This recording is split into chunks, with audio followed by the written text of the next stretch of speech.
de María, llena eres de gracia, el Señor es contigo, bendita eres entre las mujeres y bendito el fruto de tu vientre, Jesús. Santa María, Madre de Dios, ruega por nosotros pecadores, ahora y en la hora de nuestra muerte. Amén. María, Madre de la Iglesia, ruega por nosotros. Bueno, agradezco muchísimo a Marianela Rodríguez de las Misioneras Cinesianas, Instituto Secular, que me hace el favor inmenso de ir pasando las filminas, las diversas imágenes de la presentación, para que podamos nosotros hacer la reflexión de esta tarde. Esta tarde vamos a tener dos presentaciones, la espiritualidad medieval y la espiritualidad que corresponde al periodo tridentino, un poco finales del siglo XV, inicios del siglo XVI, XVII y XVIII, más o menos, para dejar para el último día siglo XIX y siglo XX. Entonces comenzamos con espiritualidad medieval.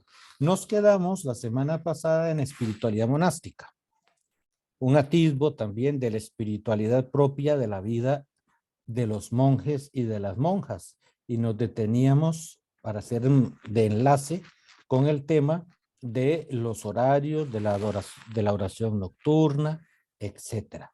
La lección divina, y en el caso de los benedictinos, la hospitalidad y el culto divino, etcétera. Y comenzamos ahora con la espiritualidad medieval. Nos vamos a la primera imagen. Pasamos, Nela, por favor. Entonces, ¿qué se entiende en historia de la espiritualidad por la Edad Media?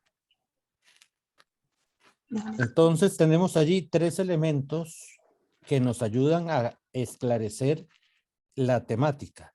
En primer lugar, es una época de transición. Ya lo vamos a explicar. Una época creadora, rica, llena de idealismos, de juventud.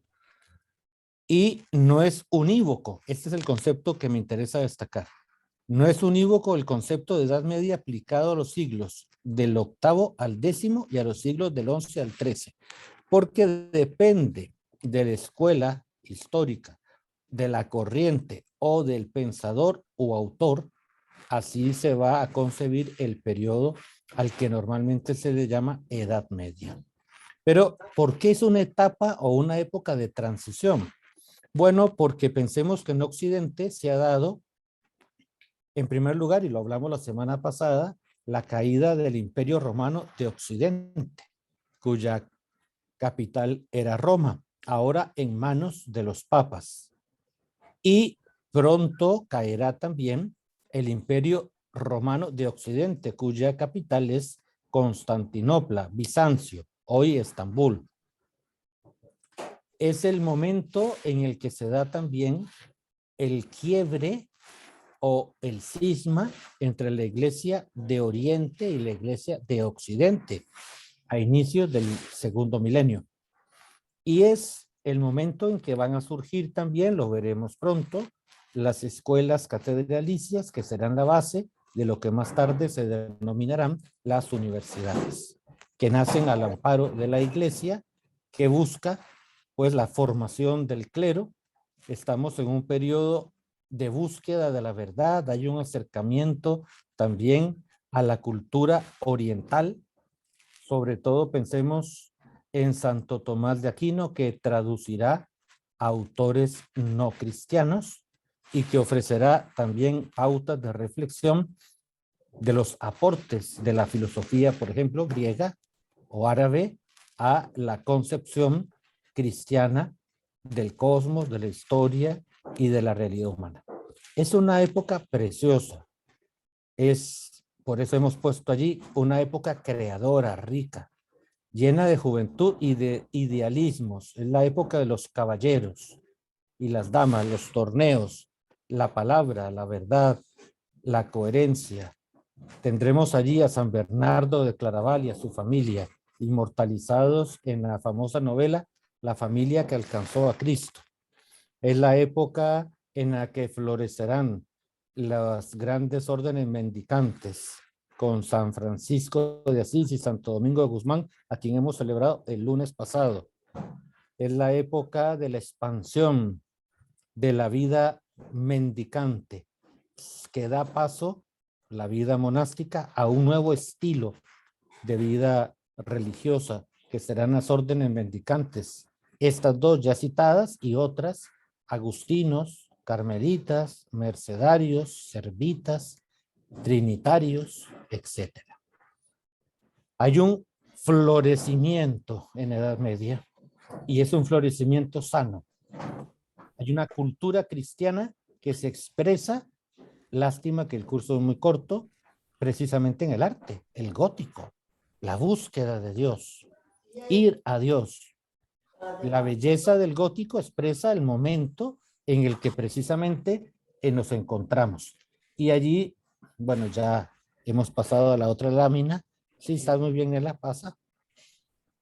Nos encontramos entonces con una de las realidades más esclarecedoras y ricas del medioevo, que es la era monástica.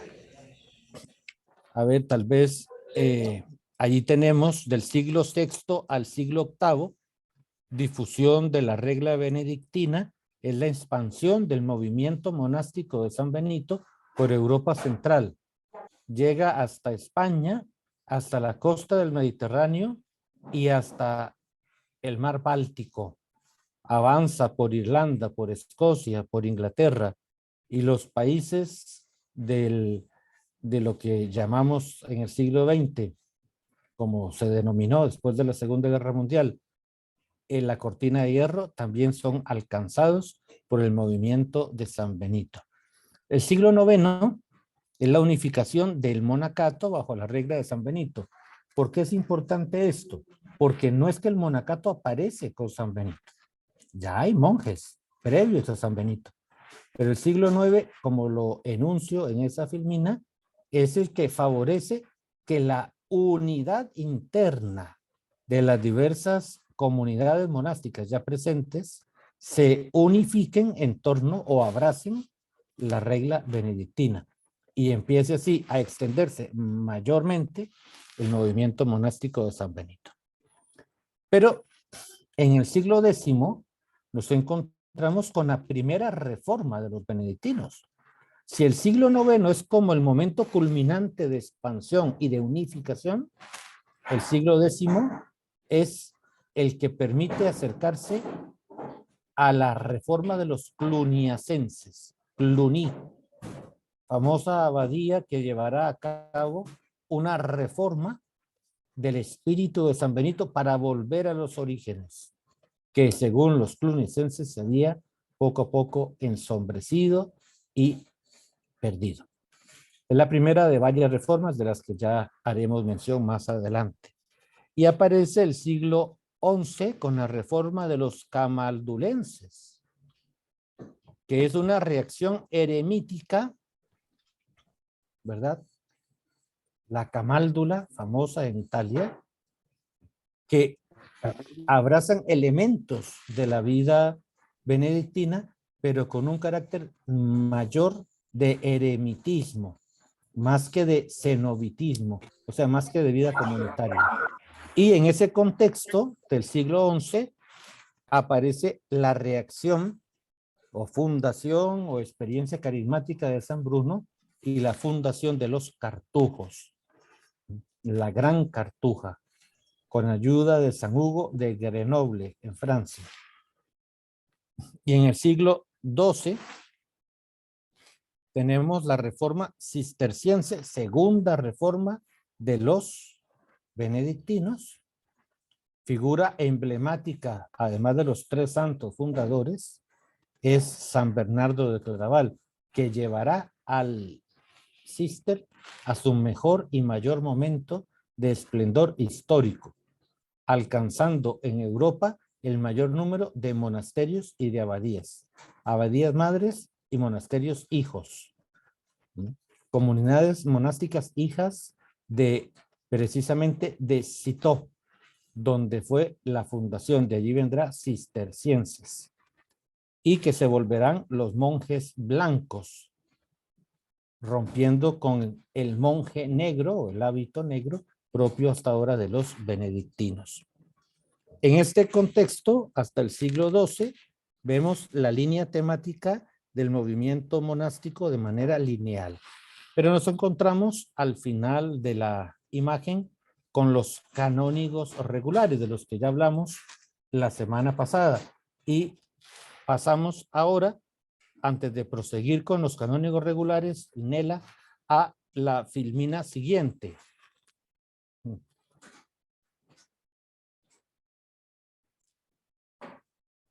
Exacto. Los canónigos regulares nacen para la ayuda de las parroquias que en el siglo XI se encontraban en crisis. Se trata de sacerdotes, o sea, sacerdotes diocesanos, por eso están encardenados en una diócesis, que se denominan canónigos porque viven en común y profesan votos religiosos, casi todos según la regla de San Agustín. Allí tenemos en esa filmina los canónigos regulares de San Juan. Hay muchos canónigos, bueno, varias expresiones de vida religiosa que son canónigos regulares. Los premostratenses, canónigos regulares premostratenses, canónigos regulares de San Agustín, canónigos regulares de San Juan, etc. Fueron una expresión, un esfuerzo por acercar un clero mejor formado dentro del oscurantismo del final del primer milenio al servicio de las parroquias. ¿Cuál era el intento? Un clero mejor formado catequizará, formará, evangelizará, será testimonio para una cultura un poco decadente. Hablamos por eso del oscurantismo del medioevo, frente a la caída de la cultura romana y griega y a las diversas invasiones de los bárbaros que trajo consigo riqueza expansiva del cristianismo, pero también de alguna manera un empobrecimiento, digamos, en el campo académico y cultural, que hizo de los monasterios lumbreras. Dado que ahora el imperio había caído, son los monjes, la iglesia, el movimiento monástico, el que lleva la vanguardia de la transmisión de la cultura y de la fe. Una Europa sin cristianismo, una Europa sin raíces cristianas no se comprende, porque es el cristianismo el que hace crecer y antes nacer a Europa, Europa cristiana. Y es el movimiento monástico que, como una red que se extiende a lo largo y ancho de Europa, favorece la consolidación de pueblos y también el nacimiento de naciones que más tarde harán de Europa lo que es. Pasamos ahora a las reformas benedictinas. Ya hablamos de algunas de ellas, como los cluniacenses y también la reforma de los cistercienses, hablamos de los camaldulenses y de los cartujos. Aquí tenemos en detalle, los cluniacenses se deben al empeño de Guillermo de Aquitania, que funda en Cluny el año 910 una abadía de gran esplendor, que recobrará o tiene por intención volver al espíritu de San Benito. Luego tenemos a los camaldulenses, de los que ya hablamos, en Camaldol, Italia, año 1012, con San Romualdo Abad. Luego los monjes de Grandmont, con San Esteban de Murat, 1076, en Grandmont, Francia. Luego los cartujos, en Francia, en el año 1084. San Bruno era canónigo en Colonia, lo que hoy es Alemania. Luego tenemos a los cistercienses con San Roberto de Molesmes, que era monje benedictino y es uno de los 3 prototipos de reformadores que dan a dar inicio a la orden cisterciense en Citó, año 1098. Y dijimos de esta orden, de este movimiento, que había alcanzado su plenitud en San Bernardo de Claraval, que la fecha que se indica allí esclarece, por eso la el proceso de expansión de estas reformas, año 1112, para llegar con Roberto de Arbrice en Francia a la orden de Fontevraud, año 1101-1105. Es interesante, queridas hermanas, detenerse en ver una de las características del medioevo, Dios. Lo dijimos a través del arte gótico, tiende hacia Dios, la altura, la belleza. Santo Tomás dirá, vía pulcritudinis, la vía de la belleza, de la estética, camino para ir a Dios. Es una sociedad, la medieval, que no se comprende precisamente sin Dios. Y por eso las reformas, en pocos años, porque allí están las fechas y pueden ver, en 100 años, tantas reformas, 6 reformas o nacimiento de otras órdenes, porque hay sed de Dios. Se busca a Dios. Es una ciudad de Dios, la Edad Media, como dirá San Agustín, de la ciudad de Dios, en su famosa obra. Bueno, el medioevo está marcado por esa búsqueda de la belleza, de la plenitud y sobre todo de Jesucristo, de Dios. Pasamos. La escuela benedictina y sus reformas, de las que ya hemos hecho mención y proseguimos, Nela.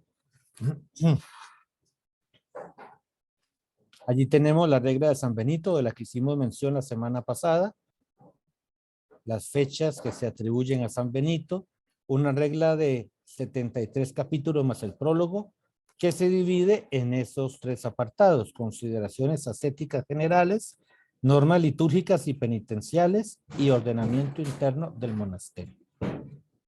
Tal vez el centro de la regla lo tenemos en la famosa expresión, no anteponer nada a Cristo. Y se resume en las 2 palabras tan conocidas, ora et labora. Proseguimos, Nela. Las principales características de la regla. Bueno, la soledad y el silencio, la obediencia y la humildad, el Opus Dei, denominado también oficio divino, la lección divina, el trabajo manual, la hospitalidad y el estudio. Yo quisiera agregar aquí un elemento que va unido o está presente en algunos de los ya enunciados. Por ejemplo, la lección divina, que es la oración con la palabra de Dios, va unida a la capacidad de estudio de la escritura y a la traducción de manuscritos que realizan los monjes en sus studium en lo largo y ancho de Europa. Por eso las bibliotecas de los monasterios se vuelven anticipo de la riqueza de las universidades de hoy, porque el estudio favorece la investigación favorece el conocimiento y la sabiduría, y sobre todo para acercarse a Dios. Los miniaturistas famosos de los monasterios, a los que les debemos la belleza de la decoración de las letras al inicio de las páginas o de los párrafos, nos habla de la dedicación de los monjes en oro, en colores que todavía hoy no manifiestan haber perdido esplendor. Las diversas formas pictóricas, las mezclas de colores, hacen entender que sostiene la vida de los monjes. Para nosotros, tal vez, que vivimos en un momento histórico marcado por el activismo, por lo práctico, por lo rápido, por lo efímero, nos sorprende, nos cuestiona esa cultura monástica, la paciencia, el cultivo de las letras, el arte, la belleza y Dios en el centro. Por eso las 2 palabras de nuevo emergen de la cultura benedictina, ora et labora, ora y trabaja. Y proseguimos. Nos encontramos ahora con una gran figura de la experiencia o del movimiento monástico benedictino, que es San Gregorio Magno. Año 540, año 640. Vean que es longevo San Gregorio Magno, padre de la Iglesia Latina, doctor de la Iglesia y papa. Tiene una rica y amplia producción literaria que va desde comentarios espirituales hasta comentarios a la palabra de Dios y, por supuesto, cartas, meditaciones, sermones, donde queda esclarecido todo su afán por acercar a los hombres a Dios. Pero no lo decimos como si fuera una frase o una muletilla que hay que decir, no, no. Es que a él le debemos muchísimo en la iglesia. Le debemos no solamente el canto que llevará su nombre, el canto gregoriano, sino también los primeros emisarios, los primeros misioneros del evangelio que llegarán a Inglaterra. Le debemos el acercarnos al estudio de San Agustín. Y como bien dice la lámina, sus temas preferidos fueron los monjes y el obispo. Ahora bien, esto nos lleva a buscar ahora los principales exponentes, lámina siguiente, de este movimiento, que ciertamente tiene un punto culminante en San Gregorio Magno, pero no es el único. Aquí tenemos en la rama masculina a San Anselmo de Aosta, luego a San Bernardo de Claraval, famosos ambos, los dos doctores de la iglesia. Y luego tenemos la rama femenina del movimiento monástico, nada menos que con las grandes santas, las 5 grandes santas: Santa Hildegarda de Bingen, declarada doctora de la iglesia por Benedicto XVI, Santa Matilde de Magdeburgo, Santa Matilde de Haggeborn, Santa Gertrude la Grande y Santa Brígida de...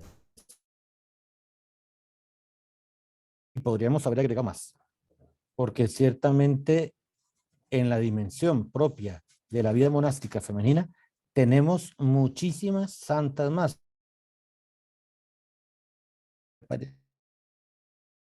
Santa Ludgar, Corazón de Jesús, en las puertas del medioevo, y otras tantas que pudimos haber también citado, como Santa Brígida. Además de ella, Santa Brígida de Suecia, hay otras que ponen de manifiesto cómo el movimiento monástico caló hondamente en la cultura del medioevo. Proseguimos.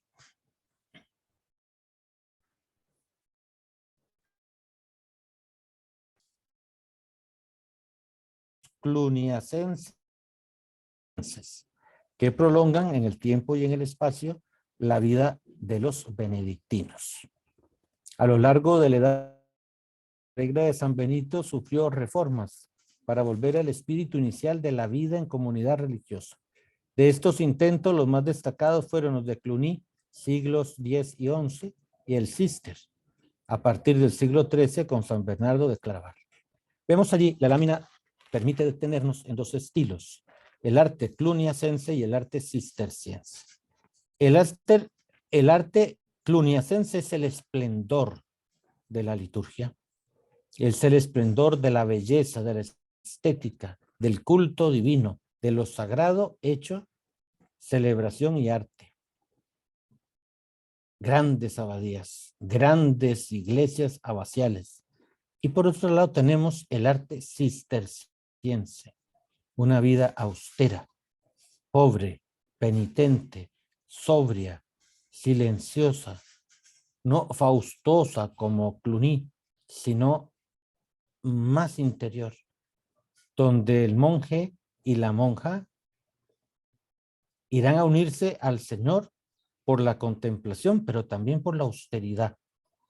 Romperá con Cluny en cuanto a la, vamos a decirlo así, la sobriedad de la liturgia, que en Cluny era faustosa y solemne. En cambio, en el Cister será sencilla y sobria, pero no por eso menos bella y digna. que hay que rescatar para ser fieles a la historia. Y proseguimos. Nos detenemos ahora en los cluniacenses. En el año 911, como lo dice allí la imagen, el rey Guillermo de Aquitania cede unos terrenos en Borgoña al monje Vernon para fundar un monasterio. De esta forma comienza la andadura de una de las organizaciones más decisivas en Occidente, Cluny. Llegó a contar entre 400 y 700 monjes y extendía su absoluto poder sobre 850 casas en Francia, 109 en Alemania, 52 en Italia, 43 en Gran Bretaña y 23 en España, agrupando a más de 10.000 monjes, sin contar su innumerable personal subalterno, o sea, laicos, que ayudaban sobre todo en el trabajo del campo. Entonces nos encontramos con un movimiento amplísimo, el de los cluniacenses, más de 10.000 religiosos, entre padres y hermanos, dedicados a vivir el esplendor de Dios a través de la liturgia. Y todavía tenemos hoy en la vida de la iglesia la presencia de los cluniacenses, ya no en tal número como el descrito aquí, pero sí todavía presentes en la vida ordinaria de la iglesia. Y pasamos ahora a la reforma de Cluny. ¿Quiénes son los exponentes de la reforma de Cluny? Bueno, allí tenemos a 5.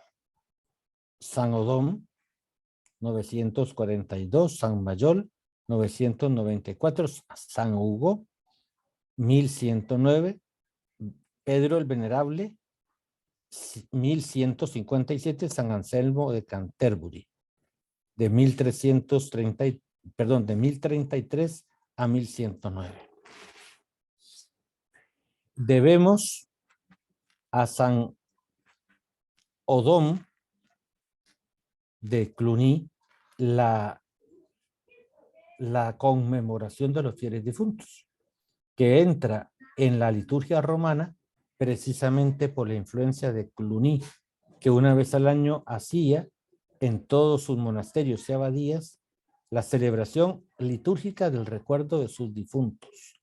Y así entra en la vida de la iglesia, porque más tarde el Concilio de Trento la permitirá y bendecirá, una celebración que ha tomado un rumbo entrañable al pueblo cristiano. Todos los que amamos y que ahora ya no están junto a nosotros, están junto a Dios. O sea que a Cluny le debemos esa liturgia que más adelante se enriquecerá con las 3 celebraciones de la misa que prosiguen como formularios hasta hoy. Proseguimos. Padre Oscar, una pregunta. ¿Y la crisis de Cluny? La crisis de Cluny es precisamente que había, vamos a ver, tal esplendor en el culto que se vino abajo el trabajo. En los elementos de la regla se dieron cuenta que había uno, el trabajo manual. En Cluny, para que los monjes no faltaran al trabajo, porque era mandato de San Benito, encomendaron en no pocos monasterios, abadías, ese trabajo a los laicos, para dedicarse ellos al culto divino que era esplendoroso, ya lo dijimos, porque a los monjes no les quedaba tiempo más que para el coro. Entre laudes, prima, tercia, sexta, nona, misa, completas y maitines, a los monjes más la lección divina se les iba el día en el coro. Entonces la reforma de Cluny no se debe, vamos a decirlo así, a nada malo, moral o por abuso de poder, no. Simplemente que por fidelidad a la regla benedictina aparece los cistercienses que destacan mayor unidad entre liturgia alternada con trabajo manual, no confiado a laicos, sino a los propios monjes. Y eso hace que en poco tiempo, por eso lo dijimos también antes, la experiencia de los cistercienses se haga amplia y fecunda por Europa. Porque Ciertamente vendrá luego el decaimiento de Cluny, porque como todo en la historia, siempre cíclica, hay momentos de esplendor y momentos de decadencia, pero la decadencia de Cluny no viene por una razón, digamos, de índole económica o fraterna o comunitaria, sino simplemente de una exaltación desmesurada del culto en detrimento de otro elemento de la regla, como era el trabajo manual de los monjes. Entonces, la reforma de los cistercienses reclama, integra y unifica de manera muy bien lograda la armonía entre trabajo y culto divino. No sé, Sor Magdalena, si me di a explicar. Sí, o sea, fue más para ver cómo, digamos, la crisis fue de cómo, voy a decirlo, implementaban las Casi no reglas te escucho. efectivas. A ver, sí, casi no te escucho, perdón. Ok. Quiere decir también Así. cómo implementaban más la vida activa dentro del monasterio, por decirlo así, porque era el trabajo que hacían, no tanto la Bueno, pero oración. La vida digamos, activa al interno, ¿verdad? No hacia sí, afuera. sí, exacto. Digamos que el trabajo del sustento, porque los tres santos fundadores lo que buscan es que el monje haga también del trabajo una plegaria. Ujú. Y para eso Exacto. reducen no las horas de culto, que son las mismas de Cluny, pero sí el tiempo que se invierte en el canto. Exacto. Porque claro, las horas litúrgicas todas se cantaban, pero en Cluny había una demasía en el canto, o sea, en el esplendor. Entonces, ¿qué hace el cister? Hombre, también por benedictinos tenemos el coro y el oficio divino, pero hagámoslo Ajá. más simple. Los días de fiesta solemnes, pero entre semana, canto semitonado, vamos a decirlo así, o tonos más moderados que aligeren el canto litúrgico para que quede tiempo de trabajar. Y para la supervivencia de ellos, sí, porque Exacta. Bueno, los ujú, de Cluny lo que hacían era, como tenían grandes extensiones, que las daban en arrendamiento a laicos, que ajá, más tarde serán los orígenes de ciudades, porque esos laicos a los cuales arriendan los monjes terreno de las abadías irán configurándose como pequeñas poblaciones y les dan a cambio de su trabajo, le dan a los monjes lo que los monjes deberían de haber ganado con su trabajo: ajá. leche, legumbres, la carne de ganados. Los monjes les entregan a los laicos lo que era competencia suya. Entonces, el cister recoge, reclama, retoma ese trabajo, pero era en manos de los monjes, Ajá, que era la idea original de San Benito, ora et labora. ajá. Vamos a Ok. decir, el Cluny se fue a un extremo, en otras palabras. Sí, sí, porque cuando se habla también de que a los 100 años cae también ese florecer inmenso que tuvo, Ujú. ¿verdad? Dice que fue casi como una norma que vino un poco a cuestionar A todos mitigar, los... a Ujú, mitigar, a ujú, mitigar el exceso. Pero ya para ese momento ya existía el cister, los ajá. monjes blancos. Ujú, Entonces el auge que tuvo el cister, sobre todo con la llegada de San Bernardo, es inimaginable. Los papas ujú. lo hacen embajador, lo hacen hombre que reconcilia a reyes y a pueblos y a señores feudales. Lo mandan por Europa a predicar la cruzada contra los musulmanes y el rescate de Tierra Santa. O sea, San Bernardo se vuelve el personaje de la naciente Edad Media, por encima de los santos fundadores de las reformas anteriores y casi con salvando la diferencia al nivel de San Benito, ¿verdad? Entonces, esta experiencia reclama una respuesta y es la Ujú. respuesta que da el cister. Bueno, muchas gracias. De nada. Ahí tenemos a los tres santos fundadores de los cistercienses: San Roberto, San Alberico y San Esteban Harding. San Roberto por eso tiene hábito negro, porque viene de los benedictinos, de los originales. San Alberico comienza con él, por eso ya usa hábito blanco, la experiencia fundacional. San Roberto morirá benedictino, no por decisión suya, sino por mandato de la obediencia, que lo devuelven los superiores al monasterio de donde salió. Los acompaña en etapa fundacional, los forma, pero nunca le terminaron de dar el permiso definitivo para que se quedara allí, sino que vuelve a los benedictinos, pero se le considera uno de los 3 fundadores. Su primer hijo, que será superior y maestro de novicios y formador de generaciones de monjes, es San Alberico, a quien le toca recibir a San Esteban Herding, que era inglés. Hemos de decir, porque es la mano de Dios, que hasta el momento en el que está San Esteban Herding de superior, ha decaído la orden. Entre el tiempo de San Roberto y el tiempo de San Esteban hay un decaimiento. Pero el Señor promete a San Esteban que la orden resurgirá. Y es cuando se presenta a las puertas del Cister, nada menos que San Bernardo con su familia y sus amigos. Y de golpe entran más de 20.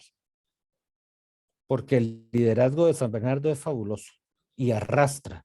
Le dicen el terror de las esposas, porque se lleva a los hombres a los monasterios para ser los monjes. Hay una nueva caballería, vamos a decir, una nueva manera de concebir la experiencia del caballero medieval, y es luchar por un Señor que no se muere, que es Jesucristo. Entonces, la imagen representa a los 3, pero el momento en el que cambian las cosas, el momento del auge del Cister, no vendrá con ellos 3. Ellos 3 van a echar las bases, pero el momento vendrá con San Bernardo, que él hace de líder de decenas y en algunos sitios de cientos de monjes que llenarán los monasterios de Europa Central. La pasamos, por favor. Ahora nos detenemos en la reforma del Cister y allí tenemos los datos. San Roberto de Molesmes, que morirá en el año 1111, San Alberico en el 1108 y San Esteban Herding en el 1134, para acabar con San Bernardo de Claraval en el año 1153. Vean el tiempo en el que conviven, ¿verdad? San Esteban y San Bernardo. La conviven, no voy a decir que los años del 134 al 153, pero por lo menos sí conviven más de 10 años, lo que permite a San Bernardo captar el carisma cisterciense en plenitud de boca y de la mano del último de los 3 santos fundadores. Cuando algún día tengan tiempo y se quieren leer un buen libro recreativo, espiritual y con algo de historia serio, Los 3 monjes rebeldes. Que los 3 monjes rebeldes es la vida, o mejor dicho, más que la vida, el origen del Cister con los 3 fundadores y San Bernardo. Pasamos. Y aquí tenemos a las cistercienses, que se diferenciarán.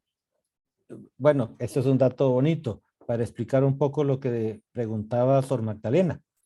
Ven a las cistercienses que ahora ya han dejado, al igual que sus hermanos, el negro por el blanco, conservando el escapulario negro y el velo negro de las benedictinas, pero usando faja de cuero por encima de del escapulario, para que no imposibilite o sea, digamos, un elemento que impida el trabajo manual. Y vemos allí sobre el tractor a la comunidad de monjas que se cambian su hábito por un hábito más, digamos, apto para el trabajo, hábito de trabajo, azul, pero si se dan cuenta son ellas las que trabajan. O sea, el tractor no es para que lo usen laicos.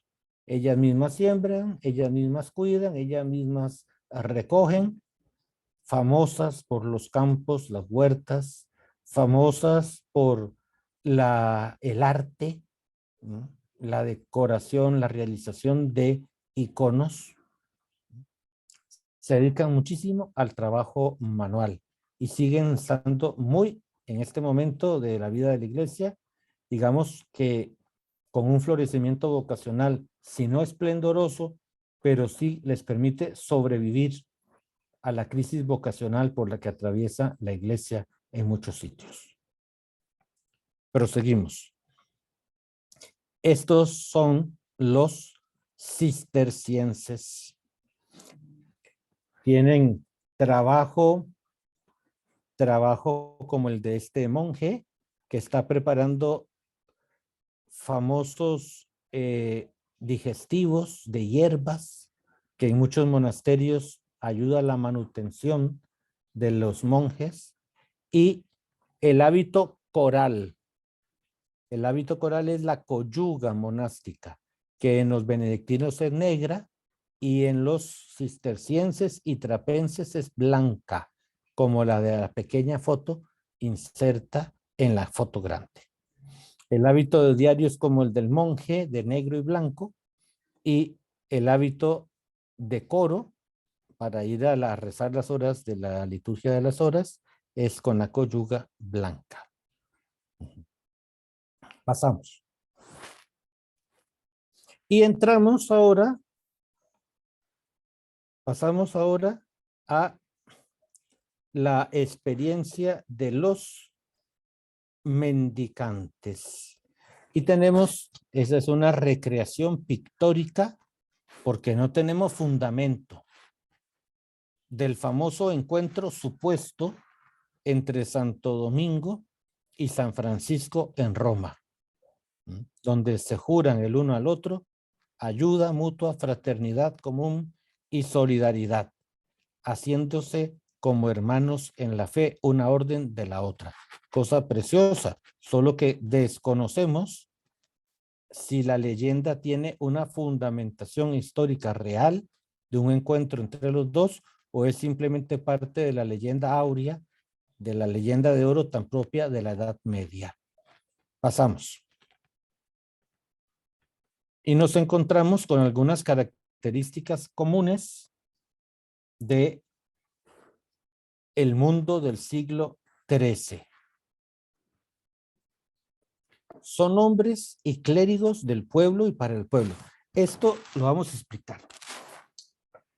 Las abadías y los monasterios, hijos de las abadías, unos regentados por el padre abad y el otro por el prior, porque todavía no es abadía y no hay abad, sino priorato. Los monasterios son prioratos.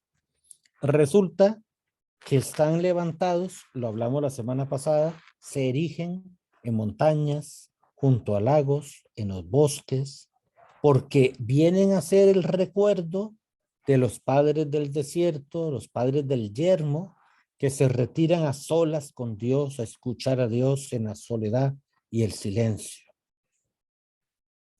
Pero ahora hay un giro. El medioevo trae consigo un cambio. Dios que se acerca a la historia, Dios que no se retira del trato con los hombres. Y los mendicantes van a asumir la belleza de carismas para trabajar directamente con la gente. Esto es un elemento muy significativo e importante. Trabajan directamente con la gente. Y ya no se van a llamar dom, D-O-M, dom, que viene de dominus, señor en latín. Ahora son frater, hermanos, que en español es fray. Fray viene de frater en latín. Ya hay un cambio nominal. Los conventos están en las ciudades. Viven padres y hermanos, todos religiosos, unos y otros, y forman pequeñas comunidades al estilo de los Hechos de los Apóstoles. Por eso dicen la expresión siguiente: la instalación y número de sus fundaciones están en dependencia directa del crecimiento demográfico y el progreso económico de las ciudades. La búsqueda del sustento diario a través de la mendicidad. Claro, porque aparecen los hermanos limosneros que van por las ciudades y los pueblos pidiendo limosna para los religiosos. De ahí vienen mendicantes, los que piden limosnas, mendicare. Y ellos además tienen las posibilidades de estudio y de proyección pastoral, que son dos elementos que no tienen los monjes, porque los monjes sí que estudian, pero estudian ad intra, en sus casas, en sus monasterios y abadías. Ahora estos van a ir a la universidad y van a tener grado académico, algo sorprendente, como San Alberto Magno, San Buenaventura y Santo Tomás de Aquino, doctores en teología, profesores de teología, académicos de la universidad. Esto no lo tenían los monjes eran eruditos para sí mismos, no de manera egoísta, sino para sí mismos en cuanto a la comunidad monástica, para la vida de la comunidad. Estos no, porque estos van a formarse por dos elementos, para formar a los propios religiosos y que después vayan a la universidad, y para el bien de las almas, salus animarum, la salvación de las almas. Hay un celo pastoral, hoy diríamos una dimensión evangelizadora con la que nacen estas órdenes, que las impulsa a ir al pueblo, y el pueblo los querrá muchísimo, porque se vuelven cercanos, directores espirituales, confesores, profesores, eruditos, predicadores. Los monjes no salían a predicar, los monjes escribían y predicaban ad intra. Ahora estos abren las puertas de conventos y de iglesias y la gente acude en masa a escucharlos.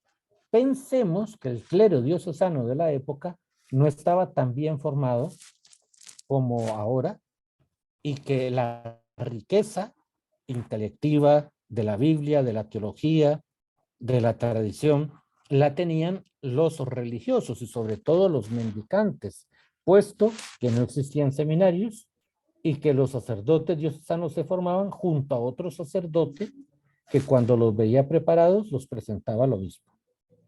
Esto indudablemente era una pobreza, una limitante inmensa. Por eso la decadencia de la catequesis y de la formación en la fe de los fieles laicos.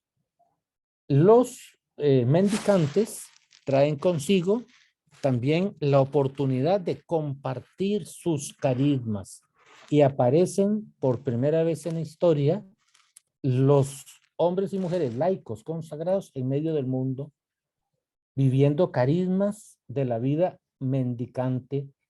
Se empezaron a denominar terceras órdenes, porque la primera orden era los frailes, la segunda orden eran las monjas de clausura, y la tercera orden eran los frailes, los hermanos laicos, los terciarios. Entonces aparece tercera orden de Santo Domingo, tercera orden de San Francisco, tercera orden del Carmen, tercera orden de San Agustín, tercera orden de los servitas, tercera orden de los trinitarios, etcétera. Laicos que viven en el mundo la espiritualidad de los conventos y acuden a la dirección espiritual, a formación y a confesión a los conventos, y los frailes se vuelven educadores del pueblo de Dios. Por eso se valora más la comunidad fraterna y la itinerancia evangélica, porque los monjes hacen voto de estabilidad, estabilitas. O sea, los monjes donde entran, viven y mueren. Hay voto de estabilidad, que es el cuarto voto de los monjes. En cambio, los mendicantes no hacen votos de pobreza, obediencia y castidad, pero comienza una cosa nueva. Los cambian de lugar, los rotan.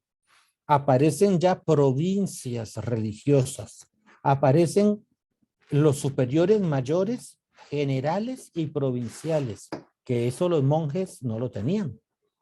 Los monjes tenían cada monasterio autonomía uno del otro, y la figura de más autoridad era el abad, que podía ser abad de 3 o 4 monasterios, más de su propia abadía. Ahora no. Ahora hay un gobierno general un consejo general que se va a llamar definitorio, porque ayudan a definir las decisiones, y luego el provincial con su definitorio provincial, que esto es revolucionario. Pero lo más revolucionario, junto a la itinerancia y al modo de gobierno y al estudio y al carácter pastoral, va a ser un elemento que no había aparecido en el primer milenio y que no era propio, vamos a decirlo así, tanto de los monjes, aunque después sí fue parte de los monjes, como fue el poder elegir superiores. Los mendicantes votarán, ellas y ellos, por sus superiores locales, provinciales, y los provinciales por el general. Y esto va a ser revolucionario, porque sin ser democráticos, hay un nuevo concepto interno, lo tenemos allí, de la Europa feudal. Los monjes tienen, los mendicantes tienen libertad de elección. Hombre, esto traerá consigo también problemas de bandos, de rencillas, como todo. O sea, toda obra tiene luz y sombra. Y así como en los monjes era totalmente piramidal, porque el abad, dom, señor, que representa a Dios Padre, es cabeza, ahora los frailes elegirán hermanos, entre hermanos, para los puestos de servicio, de gobierno, de formación provincial y general. Aparecerán los capítulos provinciales que no existían y los capítulos generales electivos de los nuevos gobiernos. Por eso nos detenemos en un punto que no quisiera dejar de mencionar. Un nuevo modo de comprender la fuga mundi. Para los monjes, el desierto, la montaña, el bosque, el lago, el retiro, el cortar. Para los mendicantes es una manera diversa la que ofrecen de comprensión, o la suya, de esta fuga mundi. No ser como los señores feudales, no ser parte de los valores de la burguesía naciente. ¿Y esto a qué les lleva? A una pobreza personal y colectiva, a un deshacimiento evidente, hábitos, ropa, libros, estilo de convivencia, la fraternidad, la alegría, las virtudes que hoy, además de ser propias de la vida cristiana, se intensifican mucho en la vida religiosa. Y luego, el último punto, del que ya hice mención, la experiencia universitaria y el estudio académico. Estos puntos, estos 9 elementos de los que he hecho mención, son muy importantes, porque sin ellos no se comprende por qué los frailes tuvieron tanta incidencia en el pueblo de Dios. Un San Antonio de Padua, doctor de la iglesia. Un San Buenaventura, general de los franciscanos y cardenal de la iglesia. Un San Alberto Magno, profesor de universidad, catedrático, teólogo, que será profesor nada menos que de Santo Tomás de Aquino. Más tarde, San Alberto será elegido obispo en Alemania. No comprendemos sin esta visión por qué los franciscanos tuvieron tan pronta una fecunda expansión por Europa, los dominicos igual, que son las órdenes mendicantes, digamos, más sobresalientes o más famosas, junto a las otras que no es que no sean famosas, pero han tenido tal vez numéricamente menos presencia. Entonces esos 9 puntos son como un telón de fondo que no podemos dejar de tomar en cuenta para hacer una lectura del nacimiento del movimiento mendicante. Bien, pasamos. Antes de proseguir, ¿hasta aquí hay alguna pregunta o algo que haya que aclarar antes de proseguir con los elementos que vienen a continuación? Padre, yo tengo una duda. A Siempre ver, se ha dicho que San Francisco, digamos, no sé si ahorita lo vamos a tocar, era más dado a que no hubiese tanta educación o más bien bueno, eso es un error, con el es un perdón error. tuyo. No, Es un perfecto. error Me quedó porque, como ahora la duda. vamos a ver, vamos a ver, vamos a ver. Eh, el punto de San Francisco es la pobreza y la fraternidad Ujú, y la evangelización. ujú. Es encontrar a Dios en la creación, de allí el cántico de las criaturas. Pero lo que no quiere es que en aras del estudio se pierda pobreza y fraternidad. Es más, él es el primero en poner de profesor de teología en la propia orden franciscana, o sea, en su familia religiosa, nada menos que a San Antonio. San Antonio de Padua, que es doctor de la iglesia y teólogo, fue el primer profesor de teología de los franciscanos.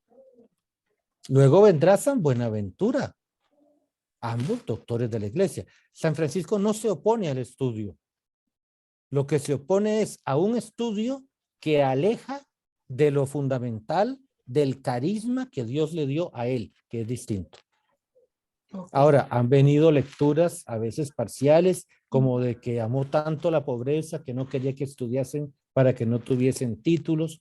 Pues eso es mentira porque inmediatamente y comprobado por la historia, y ya te digo, Nela, viviendo San Francisco mismo, es que él nombra a San Antonio profesor de teología.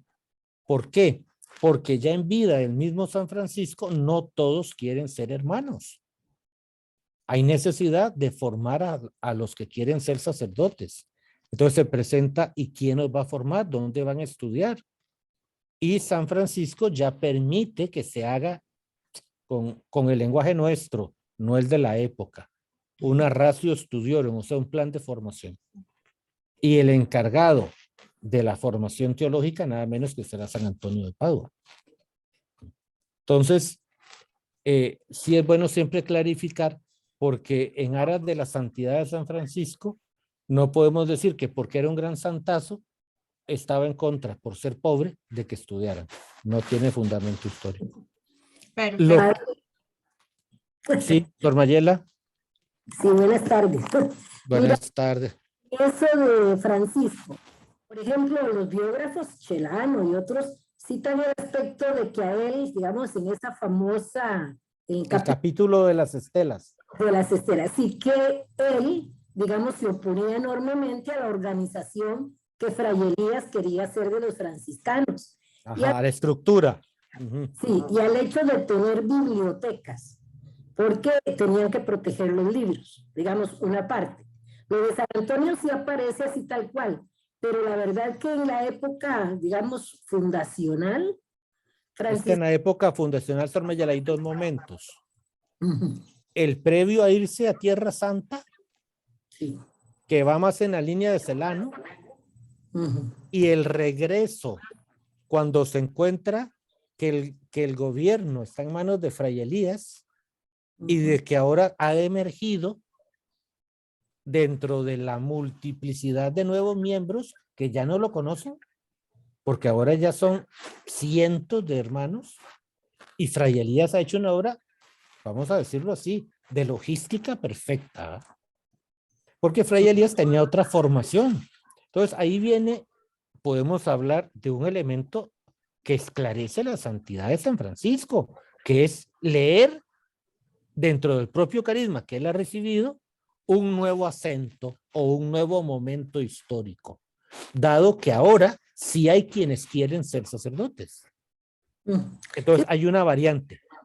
sí, en ese punto se lee también, bueno, se afirma que él perdió la congregación antes de morir, para decir, o sea, se la quitaron de las manos. No, no, pero eso no es tan verdadero, porque sería decir, por ejemplo, sería decir que entonces lo obligan a que estudien, y no es tan cierto. No se Él lo hace que, ¿a cómo?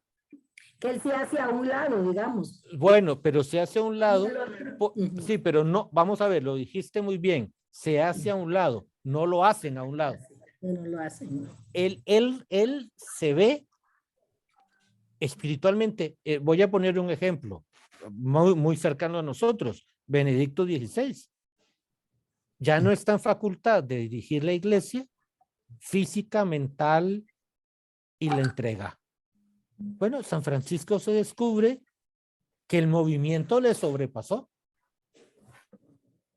Y entonces se retira al Monte Alberna, ¿verdad? Que es donde recibe la gracia de los estigmas, ¿verdad? Y empieza como el proceso de su etapa más mística.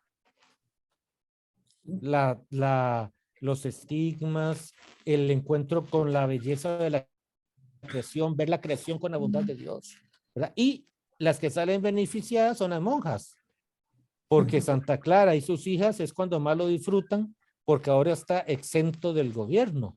Resguarda. Sí, lo consultan, lo buscan los frailes, pero él se hace parte de San Damián en cuanto a las monjas, ¿verdad? Entonces, por eso te dije, hay un antes y un después del viaje, porque ya cuando él mismo le había entregado a Fray Elías el gobierno, porque alguien tenía que gobernar en su ausencia. Y San Elías lo que hace es, vamos a decirlo así, de responder al reto de una organización que no había, ¿verdad? De qué comen, de qué viven, porque no, ya es imposible vivir de la limosna juntos. Y entonces comienzan a disgregarse, a ir a fundar, y es donde viene ya, ¿qué vamos a hacer? Y es cuando también la iglesia interviene pidiendo, escribe una regla. Entonces, para mí el mérito de San Francisco, entre otros tantísimos que tiene, es saber leer su propio carisma en un momento secundario, pero no menos importante, del evento fundacional.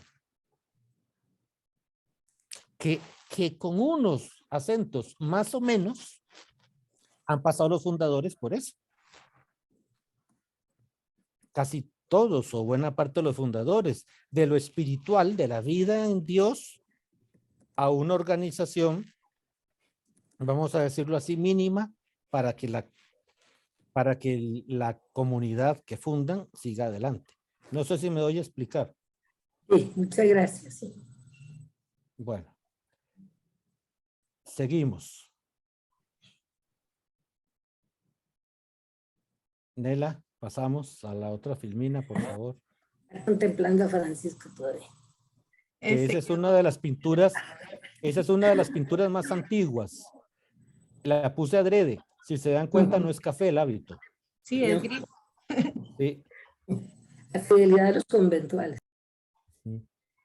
Proseguimos, Nela. Muy bien. Listo. Esto lo voy a explicar más que leer porque es un elemento que a veces pasa desconocido o no se toma en cuenta.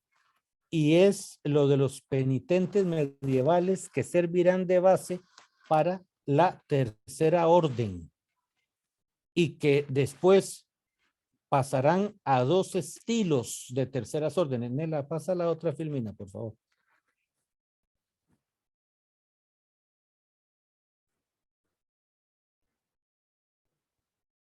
Voy, padre, es que está trabadillo. Ahora sí. No se preocupe. Muy bien. Esto es lo que quiero resaltar.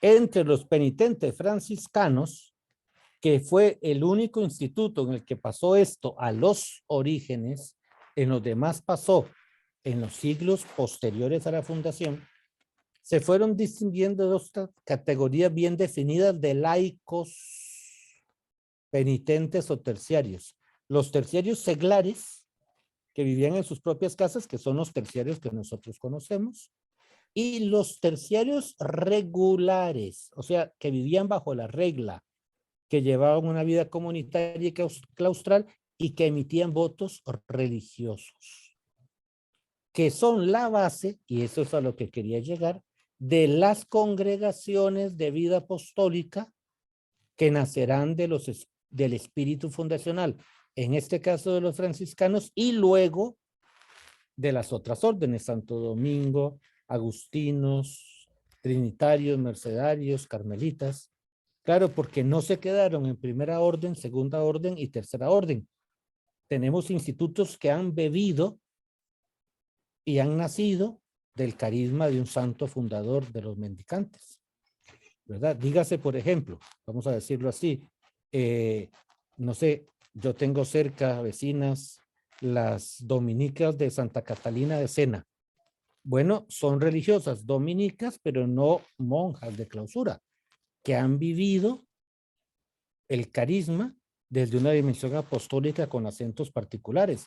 Esas congregaciones pertenecen a los terciarios regulares, tienen su nacimiento en la Edad Media y a principios del siglo XVI el Concilio V de Letrán, en el caso de los franciscanos, acordó la división de la Tercera Orden de San Francisco en dos ramas: Tercera Orden regular, TOR, y la Tercera Orden secular, integrada por laicos, antiguamente denominados seglares.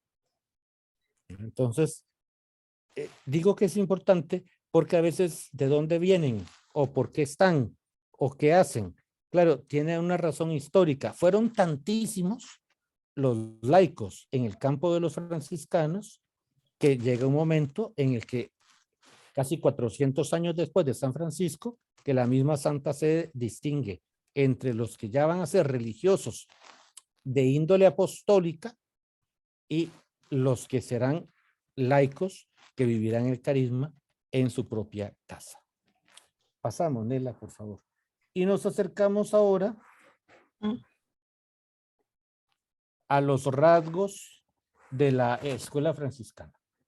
La presencia de Dios uno y trino, el simbolismo cristológico de las criaturas, Cristo, Eucaristía y el ámbito de lo sagrado, tres dimensiones fundantes del único misterio de Cristo, muy franciscano, Belén, Calvario, y la experiencia del sepulcro vacío, o sea, la constatación del dato de la resurrección, la acción bajo el Espíritu Santo, la vivencia del Evangelio, pobreza, fraternidad, alegría, la providencia, el desprendimiento, la itinerancia y la predicación evangélica, la fraternidad universal, la eclesialidad y la concepción franciscana de la vida, la libertad frente a todo y a todos para poder orar el Padre Nuestro. Claro que siempre una lámina no va a recogerlo todo. Aquí hablamos de síntesis, ¿verdad? Por tiempo. Pero esto abre puertas para investigar, para leer, para proseguir profundizando en los elementos de los que vamos hablando. Proseguimos, por favor. Ahora nos vamos a los autores destacados de esta gran familia, benemérita familia que son los franciscanos. Pero vamos a hablar no solamente de ellos, sino también de ellas. San Buenaventura, San Antonio de Padua, San Bernardino de Siena, el gran apóstol del nombre de Jesús. De él vienen J.H.S.,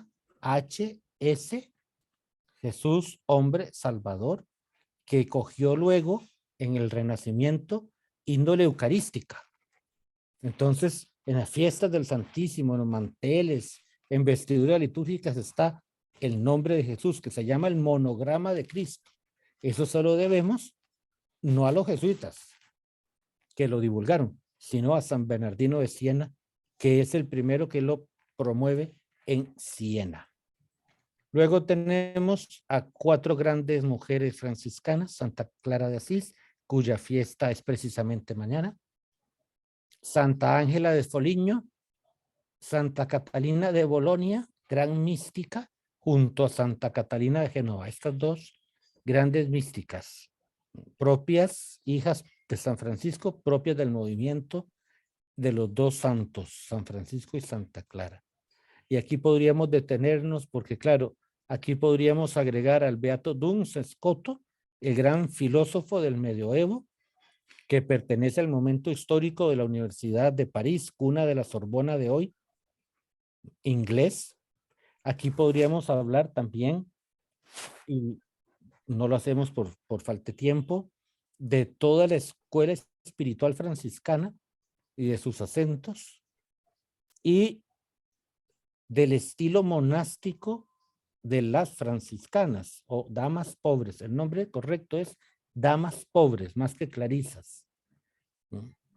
Aunque luego la iglesia les pondrá orden de Santa Clara, pero en realidad el nombre más original, o sea, más a las fuentes del carisma, es las damas pobres, como las llamó San Francisco.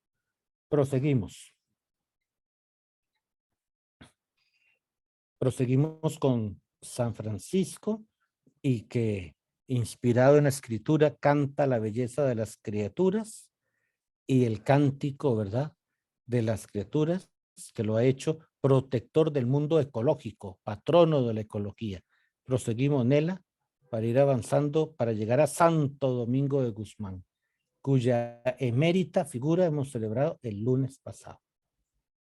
Nace en Caleruega, España, cerca de Burgos, de una madre santa, la beata Juana de Asa, con un hermano beato, Fray Mamés, compañero suyo, que abrazó la vida mendicante por el influjo de su hermano.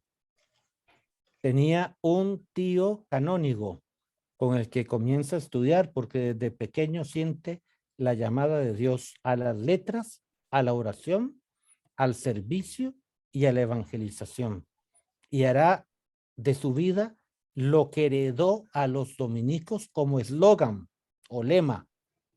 El de San Benito era ora et labora, el de San Francisco paz y bien, y el de Santo Domingo una contemplación para ser transmitida.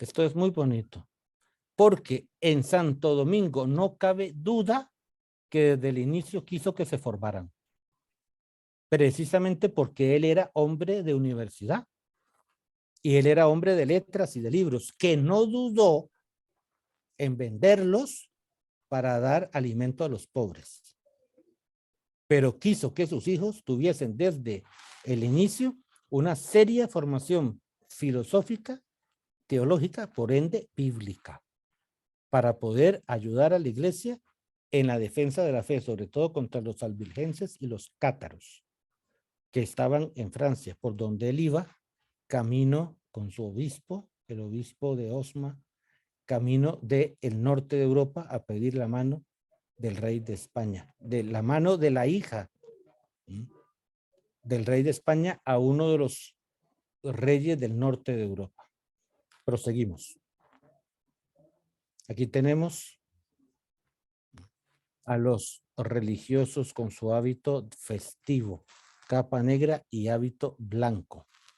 Proseguimos. Ese es el escudo de la orden. Ven, aquí está el lema. Primero contemplar y después enseñar. Eso es válido para todos, aún para los que no tenemos nada que ver con el carisma de Santo Domingo.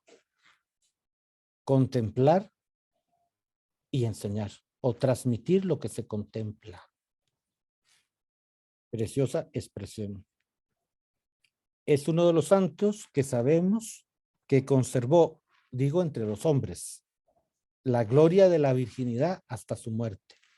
Por eso se le representa con un lirio entre las manos. Cosa que normalmente las que son vírgenes son las mujeres. Pero él tiene el privilegio de que de él se dice, y la iglesia lo favorece, o sea, no es que es una leyenda, de que murió virgen. Proseguimos. Elementos de esta espiritualidad: la oración, la pobreza, la caridad, la predicación y el estudio. Y luego tenemos allí los 9 grados de oración de Santo Domingo: humillación, postrada, sangre, arrodillada, manos, crucificada, que son las expresiones de oración que usaba el santo. Proseguimos, Nela. Oración con las manos elevadas, oración junto a la lectura, orar leyendo, sentado frente a un Cristo, una imagen de la Virgen, se lee la escritura, un libro de teología o de espiritualidad, siendo esta oración alimento para la predicación. Y por último, oración itinerante. Bueno, de eso él era maestro, porque iba de memoria, se sabía el Evangelio de San Mateo y las cartas de San Pablo, y las iba orando, explicando y meditando durante los largos viajes por Europa, a lomo de bestia para formar espiritualmente a sus hijos. El fin dominicano, la predicación y la salvación de las almas. Y aquí hay un punto que diferencia de los franciscanos: el estudio como medio de evangelización. Y otro punto que diferencia: la observancia regular, la pobreza y la austeridad de vida. Porque en los franciscanos priva esa libertad de espíritu, ¿verdad? En cambio, en los dominicos, orden nunca reformada, es muy importante la observancia de la regla. Vamos a ver, el horario, en otras palabras, la santificación de la jornada, el aprovechamiento del tiempo. Por eso se necesita la pobreza y la austeridad de vida. Y dos polos de interés: la libertad humana y la centralidad de Dios. Proseguimos. Exponentes destacados. Bueno, aquí tenemos una lista inmensa como los franciscanos. Así que solamente por eso puse destacados, no todos. San Alberto Magno, Santo Tomás de Aquino, nada menos. Profesor y alumno, los dos lumbreras teológicas, hasta el punto que los dos son doctores de la iglesia. Y de Santo Tomás de Aquino ya se llama, o se le dice, doctor angélico, príncipe de la teología católica. Luego el beato Enrique Susón, nada menos que San Vicente Ferrer, español de Valencia. El beato Angélico de Fióstole, que es fray Angélico, o el beato Angélico, que es el gran pintor de Santa María sopra Minerva en Italia, Roma. Y Santa Catalina de Siena, terciaria dominica, nunca fue religiosa, siempre conservó su condición laical, pero vivió como terciaria, y las terciarias usaban hábito. Por eso parece religiosa, pero nunca lo fue. Analfabeta, doctora de la iglesia, que contando con un eminente confesor, doctor en teología, le debemos a él la recopilación de sus éxtasis, visiones y revelaciones en obras completas, que nada menos que por su cultura teológica le dio forma a todo lo que la santa recibía de parte de Dios. Porque si no hubiera sido por él, no hay obras completas, dado que la santa no sabía leer ni escribir. Pero él se dio la tarea de recopilar toda la experiencia de Santa Catalina de Siena. Y en verdad lamento el tiempo, porque hubiésemos seguido, digo, en otra exposición, con toda la escuela, ¿verdad?, de los santos dominicos, que brillan por el conocimiento teológico y por la elocuencia de la predicación. Quiero referirme nada más a un santo muy conocido porque tiene que ver con la historia de la iglesia: San Pío V, que fue religioso dominico en el siglo XVI, al que le debemos la estructura del rosario, las letanías y toda la reforma del Concilio de Trento: catecismo, misal, pontifical, el ritual, el breviario, etcétera, con un gran conocimiento académico. Bueno, y así proseguimos para avanzar. Normativa de los dominicos: contemplar la realidad, ver; contemplar la palabra de Dios, pensar; y llevar a los demás lo contemplado, actuar. Y tenemos la definición de educación según el método pedagógico de los dominicos, que es muy interesante, porque se intenta dar prioridad a la persona partiendo de la matriz cultural de los educandos. Se educa en y para la libertad, y con los elementos que hemos dicho: la realidad, la palabra, Dios, y la acción de evangelizar comprometidamente a los demás. Proseguimos. Y aquí tenemos unas cuantas frases de Santo Domingo. Con los pies descalzos salgamos a predicar. No quiero estudiar en pieles muertas, mientras haya personas que mueren de hambre. Es cuando vende sus libros de teología, escritos a mano, porque no había imprenta, para ayudar a los pobres. Tened caridad, conservad la caridad, poseed la pobreza voluntaria. Proseguimos. Esa pintura de Santo Domingo Arrodillado pertenece a la escuela del Greco. Y vamos acercándonos al final de la presentación con la mística especulativa renana. Y tenemos allí a 3 grandes exponentes, el maestro Eckhart, famosísimo, a Juan Taulero, también no menos famoso, y al beato Enrique Susón. Estos vinculan un poco lo que es la zona colindante, esa Renania, Francia y Alemania, en ese entorno. Nace esta escuela mística de espiritualidad, de contemplación, que influirán, vamos a buscar solo un ejemplo, no es el único, pero sí es buen ejemplo. Influyen sobre todo en los escritos de la espiritualidad francesa de finales del siglo XIX e inicios del siglo XX. Y el ejemplo concreto es la gran santa francesa Santa Isabel de la Trinidad, carmelita descalza de Dijon, maestra espiritual de Juan Pablo II, que se nutrió mucho de esta espiritualidad renana. Pasamos. Y la devoción moderna, este es el autor que más influyó en Santa Isabel de la Trinidad, Juan Rubroek, Juan Gerson y Tomás de Kempis, nuestro querido autor de La imitación de Cristo, libro famoso que por siglos ha nutrido la vida espiritual de miles de católicos con su manera de presentar la vida cristiana, de manera tal que se volvió un, digamos, compendio de espiritualidad para los laicos, sobre todo, y para los clérigos de las diócesis. Y acabamos la presentación con la siguiente filmina. Tomás de Kempis. Ahí tienen como un esquema del libro. Libro 1, desprendimiento. Libro 2, estamos hablando de capítulos. Los grandes capítulos, oración, humildad, cruz, la caducidad de lo terreno y la comunión eucarística. Fue tal el influjo después de su aparición que, por ejemplo, Santa Teresa del Niño Jesús, Santa Teresita, se lo sabía de memoria. Y las monjas del Carmelo de Licía le pedían en la recreación que recitara páginas y partes amplias de capítulos de memoria. Y ella pasaba las páginas mentalmente. Porque además de tener una memoria prodigiosa, tenía facilidad y le encantaba leer a Tomás de Kempis. Es el libro de cabecera con el que encuentran al próximo beato, Juan Pablo I, aquel mes de agosto, cuando, perdón, en agosto lo eligen, a inicios de septiembre, cuando muere. Morirá en ese mes. Más tarde en octubre elegirán a Juan Pablo II, 16 de octubre. Fue el año de los 3 papas, agosto, septiembre y octubre. Pablo VI, Juan Pablo I y Juan Pablo II. Santo, beato, santo.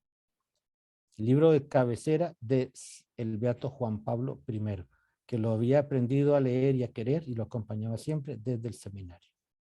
Bueno, queridas hermanas, proseguimos con la siguiente presentación. Yo sé que voy muy rápido, pero es que si no, no acabamos hoy las que competen. Y Para que respiren, padre. Ah, Un minuto para que respiren. respiremos todos. Porque yo también. Usted tome agua, por favor. Lástima, de verdad que me da lástima, y lo digo con sentimiento, porque son temas tan bonitos que es una pena que los reduzcamos, yo entiendo, o sea, no lo digo porque no lo entienda, a 3 tardes, porque solo esta presentación da para un semestre, y la que viene da para un año. Pero No es la que vamos a importa, tener. puedes coger 2 de septiembre también y atrasamos el otro. Eso no es problema. Ay, el año próximo lo hacemos así. Ok. Pero acogemos tu sentimiento. Sí, Está hablando de año y medio. es que realmente son temas apasionantes, y es que la historia de la iglesia es una cátedra vamos a ver, de la acción del Espíritu, pero también la clave para leer la vida del Espíritu en la iglesia misma. Entonces, si uno conoce de historia, entiende en el conjunto armónico y a veces no tan armónico de situaciones, la acción de Dios a través de hombres y mujeres. Pero bueno, nos vamos ya a la presentación porque era un respiro, dijo Surmayela. ¿Y no tomaste agua? No, no tomé agua ni nada porque si no, Eso nos iba a dan. decir. Seguimos adelante para aprovechamiento del tiempo, decía San Ignacio, del que vamos a hablar ahora y al que le debemos tanto y del que se sacudieron tanto con el derecho canónico los religiosos del año 83, diciéndole adiós a muchas cosas de San Ignacio presentes en el derecho del 17, que habían cogido mucho los carismas. Pero no era cosa de San Ignacio, sino de sus hijos, que fueron los artífices del derecho del 17 con el cardenal Gasparri. Bueno, comenzamos ahora la espiritualidad de los siglos XV y XVI. Proseguimos. Exponentes de la escuela espiritual del siglo XV. Enrique Harp, franciscano. Juan Gerson, sacerdote diocesano del clero de París, que llegó a ser canciller de la Universidad de París, gran autor espiritual. Nada menos que San Lorenzo Justiniano, que fuese patriarca de Venecia y primer general de los cánones regulares de San Jorge in Alga, y del que ya hablamos, Tomás de Kempis, monje, sacerdote alemán, autor de la famosa obra La imitación de Cristo. Estos son los exponentes de ese momento. Características del siglo XVI para enlazar con nuestro tema. Hombre, no podemos dejar de decir el drama de las 95 tesis de Lutero puestas en las puertas de la catedral de Wittenberg con las posturas del naciente movimiento de Lutero contra la fe católica. Drama inicial del protestantismo y el ambiente reformista eclesial. Lástima que nos llegó tan tarde, pero era la hora de Dios, el Concilio de Trento. Perdón. Porque imaginémonos. Salud. Gracias. Imaginemos este dato que es de sumar y restar. Lutero pone las 95 tesis en 1517 en Wittenberg y el Concilio de Trento se abre hasta 1545. O sea, han pasado decenas de años en los que se ha extendido el movimiento de Lutero, porque la iglesia nunca creyó que el movimiento terminara en ruptura. Y cuando la iglesia abrió sus ojos, la mitad de Europa era protestante. Y si no es hasta que viene Carlos V, emperador de España y de Alemania, a poner freno y a convocar el concilio no se hubiera dado. Entonces, es imposible pensar en este momento histórico sin el concilio, pero también la respuesta, o sea, el concilio es la respuesta que da la iglesia al drama del protestantismo. Y quiero decirles esto, me imagino ya lo saben, el Concilio de Trento se hace en Trento porque precisamente Carlos, emperador, quería buscar una ciudad al norte de Italia que no estuviese bajo el poder pontificio, sino bajo el poder imperial. Tuvo una excelente visión Carlos V para que se invitara, y se invitaron pontificiamente a través del emperador a los delegados y observadores y participantes luteranos y a otros pastores de la naciente iglesia protestante al concilio para discutir. Hombre, nos estamos adelantando 400 años al Concilio Ecuménico Vaticano II. Esto es precioso. La iglesia siempre ha querido el diálogo. La iglesia se acercó a dialogar con el movimiento protestante tarde. Y lamentablemente hubo miedo. Hubo miedo a la reacción de la iglesia, a que el emperador cambiase de opinión y al concilio ningún observador ni participante protestante se hizo presente. La idea de que fuese al norte en una ciudad libre era esta, que pudiese haber un encuentro para dialogar sobre las posturas, pero el concilio no contó con la presencia protestante y decía el doctor Carlos Joaquín Alfaro, Odio, a quien tanto le debe la iglesia y la teología en Costa Rica, el mejor y el mayor, vamos a decirlo, el concilio que más ha marcado la vida de la iglesia, que sirvió de base, porque es el concilio más citado, el Concilio Vaticano II, es precisamente el Concilio de Trento. Lamentablemente, muy mal enfocado y más aún empobrecido porque no se aplicó del todo. Ya veremos y ya hablaremos del concilio.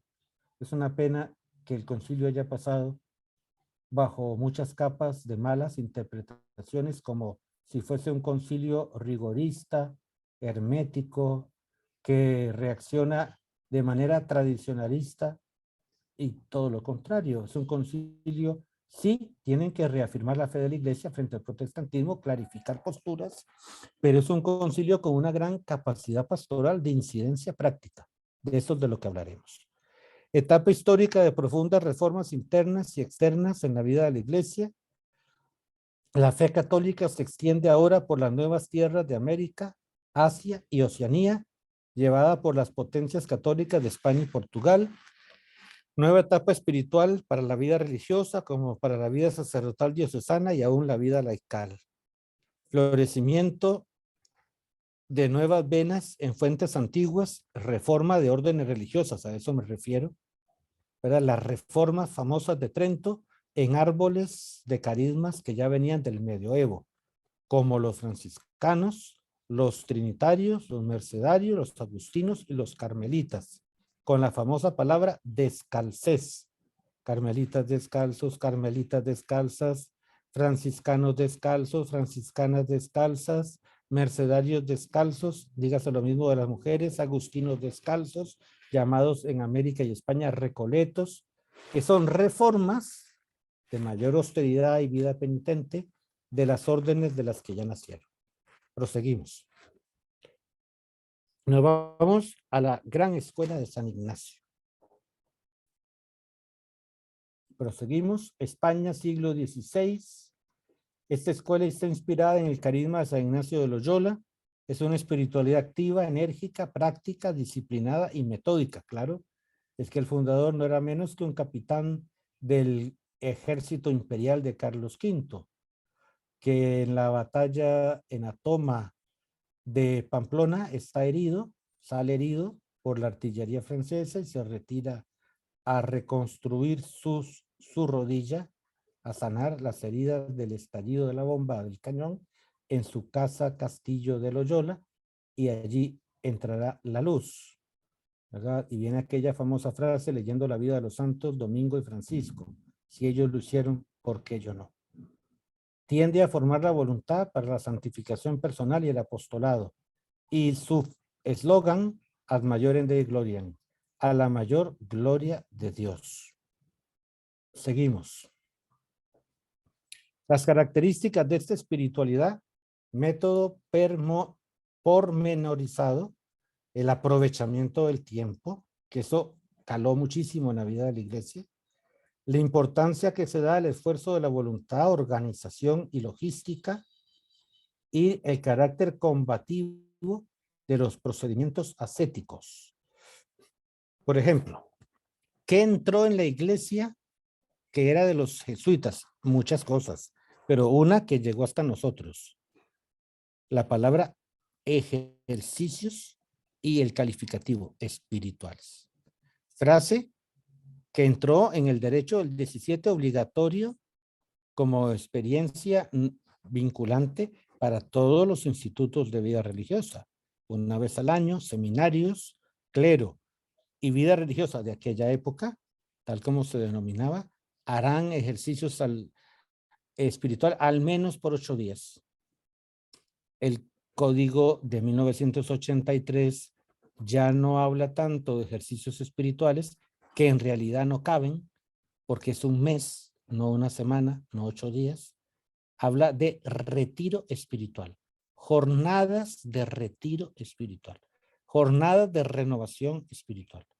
Aún en muchos textos constitucionales queda el resabio de la expresión jesuítica ejercicios espirituales, pero ya la Iglesia en su lenguaje oficial pues ya no habla de esto, sino con un lenguaje más amplio y más, digamos, incisivo en la operatividad de la vida de los institutos y seminarios, días de retiro espiritual, de encuentro con el Señor, silencio, soledad, reflexión, meditación, pero ya la palabra ejercicios espirituales va cediendo, como también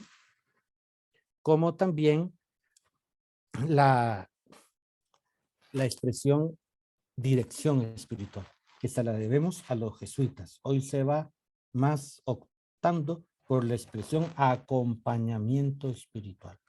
Pero bueno, eso es para que veamos cómo este estilo caló tantísimo, para no citar más que esos 2 ejemplos, pero un tercero podría ser la cesis y lo del tiempo que está allí, ¿verdad? Cómo había que aprovechar el tiempo, hacer siempre algo, nunca estar sin hacer nada. En las casas, en las familias, en los seminarios, en las comunidades religiosas. El aprovechamiento del tiempo contra la vagabundería, la vagancia. Esto cultivó muchas veces una antropología en la que no había espacio, y también en la vida comunitaria, del sano espacio de recreación, de descanso. Por ejemplo, las religiosas, muchas congregaciones no tenían vacaciones jamás, hasta que llegó el Concilio Vaticano II. Porque ir a la casa, volver de donde habían salido, una comprensión de la nueva realidad fue iluminadora y necesaria frente a los retos de los tiempos. Pero la raíz viene del Concilio de Trento y de la Contrarreforma Católica y de la influencia de la Compañía de Jesús, el gran ejército del Papa, en este momento de la historia. Pasamos. Síntesis de la espiritualidad ignaciana, servir por amor. En todo, dirá San Ignacio, en todo amar y servir. Servicio apostólico para la mayor gloria de Dios, en conformidad generosa con la voluntad de Dios, en abnegación de todo amor propio y de todo interés personal en el seguimiento de Cristo. Proseguimos, Nela. Principales exponentes de la escuela ignaciana. San Ignacio de Loyola, San Francisco Javier, San Francisco de Borja, San Pedro Canicio, San Alonso Rodríguez. Pasamos. San Alfonso Rodríguez, porque el otro era San Alonso. San Roberto Belarmino, San Claudio de la Colombier y los 3 religiosos novicios muertos a temprana edad y nada menos que novicios del gran maestro de novicios y doctor de la iglesia, San Roberto Belarmino, que aparece en esa imagen que tenemos allí. San Luis Gonzaga, San Estanislao de Costla y San Juan Bermans. Bien. Una época de esplendor de la Compañía de Jesús. Ahí tenemos a los mártires de Japón, San Pablo Miki y compañeros mártires. Y al gran, en la lámina que aparece este hombre vestido de azul, al gran evangelizador Ricci de los jesuitas, que será llamado a Roma a dar cuentas por la inculturación del evangelio en formas propias del Oriente, sobre todo chino. Llegó a desempeñar puestos en el gobierno de China. Hizo mucho bien en la expansión del evangelio, pero sumamente criticado porque adoptó formas culturales de China para meter el evangelio cristiano. Proseguimos. Espiritualidad carmelitana teresiana, la reforma de Santa Teresa. Proseguimos. La reforma de las monjas, 1562, y la reforma de los frailes, 1568. Sus grandes obras son Vida, Castillo Interior o Moradas, Camino de Perfección y Fundaciones.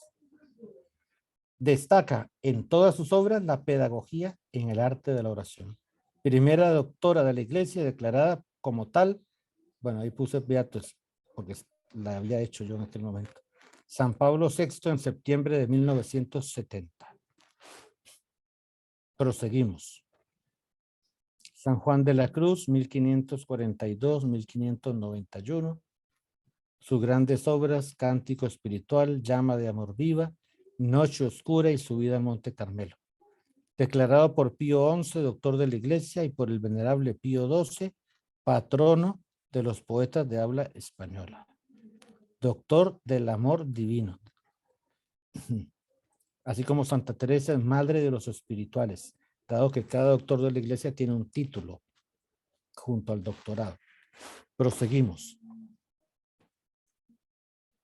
Proseguimos.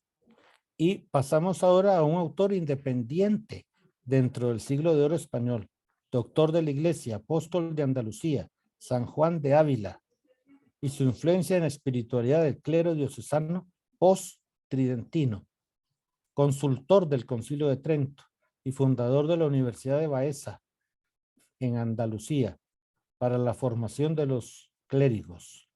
Gran apóstol en medio de aquellas tierras del sur de España.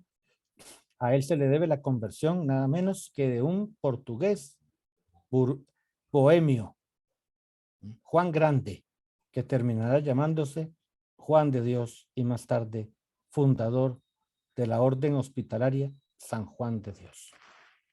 Proseguimos. Ahí tenemos sus obras mayores, Tratado del Amor de Dios, Audifilia, Tratado sobre el Sacerdocio y más de 300 cartas, luego de sermones y pláticas espirituales. Rechazó varias veces el episcopado para proseguir haciendo bien a las almas. Y ahora pasamos a la escuela salesiana, que esto lo debieron haber dado Sor Mariela y Sor Magdalena, así que es una píldora informativa que ellas pueden indudablemente ensanchar con sus amplios conocimientos. Proseguimos. San Francisco de Sales, obispo de Ginebra, sacerdote diocesano, ingenioso promotor del uso de la imprenta para la formación catequética del pueblo sencillo, notable teólogo, confesor y director espiritual, de cuya experiencia espiritual nace la fundación de las monjas de la Visitación de la Santísima Virgen María, amigo de San Vicente de Paúl, de Santa Juana Francisca de Chantal y Santa Luisa de Marillac.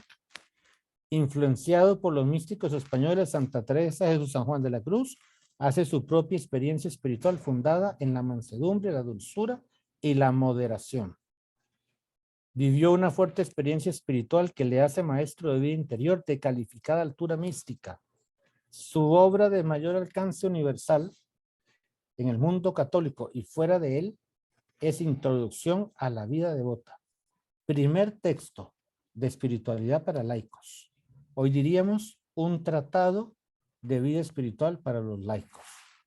Tratado del amor de Dios, sermones y conversaciones espirituales. Proseguimos. Entre otras representantes de la espiritualidad salesiana, Santa Juana Francisca Fremiot de Chantal, viuda de la nobleza, que a la muerte de su marido, en colaboración con San Francisco de Sales, su director espiritual, funda la Orden de la Visitación. Y más tarde, Santa Margarita María de la Coque, la gran confidente del corazón de Jesús, que en el monasterio de la Visitación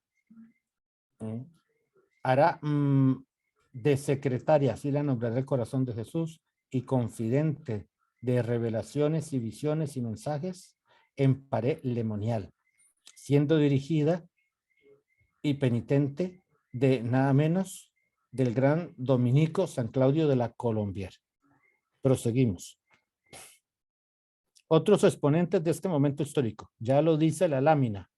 San Vicente de Paúl, 1581-1660, y las Hijas de la Caridad y los Misioneros Bizantinos.